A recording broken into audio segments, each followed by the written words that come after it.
మాలల ఐక్యత జై మాల జై మాల జై మాల.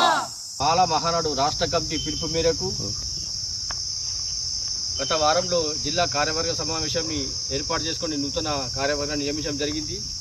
అందులో భాగంగా జిల్లాలో మాల మహానాడు బలోపేతం చేయడానికి మొట్టమొదటిసారిగా మాలలకు అడ్డ అంటే బోధన్ గడ్డ అని తెలుసు అందరికీ. బోధన్ ఏది మనం నియోజకవర్గం తెలుసు. అందులో భాగంగా ఈరోజు నవిపేట మండలం ఎన్నుకోవడం జరిగింది. నవిపేటలోని మాల మహానాడు కమిటీని ఏర్పాటు చేయడం జరిగింది. మా జిల్లా అధ్యక్షుడు చొక్కా దేవిదాస్ గారి ఆధ్వర్యంలో వారికి మా రాష్ట్ర పక్షాన కృతజ్ఞతలు తెలియజేస్తాం.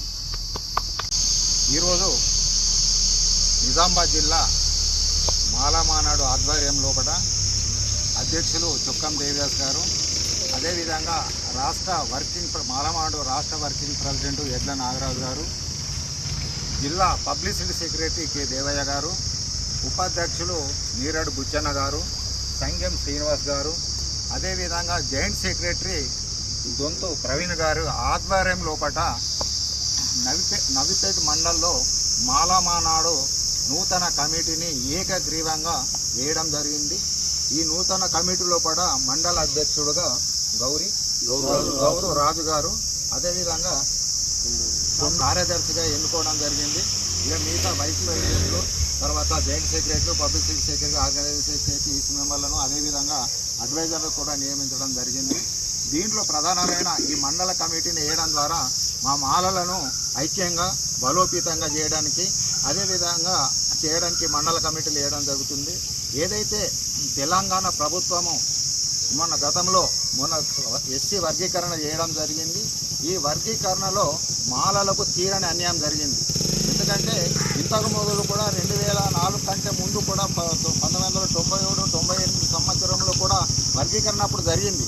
అప్పుడు జరిగినప్పుడు ఆ వర్గీకరణ లోపల మాకు మాలలకు సి గ్రూప్లో పెట్టి 6% ఇచ్చింది. కానీ ఇప్పుడు ఈ వర్గీకరణ చేస్తూ 2011 జనాభాను తీసుకొని ఇప్పుడు వర్గీకరణ చేస్తూ మాలలకు అప్పుడున్న 6%ను 2004 సంవత్సరంలో కొట్టిన తర్వాత మళ్ళీ ఈ ప్రభుత్వం వర్గీకరణ చేస్తూ ఆ వర్గీకరణలో మాలలకు అప్పుడు 6% ఉంటే ఇప్పుడు 5% జరిగింది. ఆ 5% రిజర్వేషన్ ఇవ్వడం జరిగింది. కనీసం మాకు అప్పుడు ఉన్న 6% కూడా ఇవ్వలేరు, 5% ఇవ్వడం జరిగింది. అంటే తీరని అన్యాయం జరిగింది. ఇప్పుడు జనాభా అనేది అన్ని కులాలలో పెరుగుతుంది. అన్ని కులాలలో పెరిగినప్పుడు వాళ్ళ మిగతా గ్రూపుల యొక్క జనాభా పెరిగినప్పుడు వాళ్ళకైతే రిజర్వేషన్ శాతం 7% నుండి 11% 9% ఇచ్చిండ్రో, మరి మాకు కూడా 6% నుండి మాకు 8% చేయాలి. మాకు 1%ను తగ్గించిండ్రు, వాళ్ళకు 2%ను ఎక్కువ చేసిండు. ఇది మాలలకు చాలా తీరని అన్యాయం జరిగింది.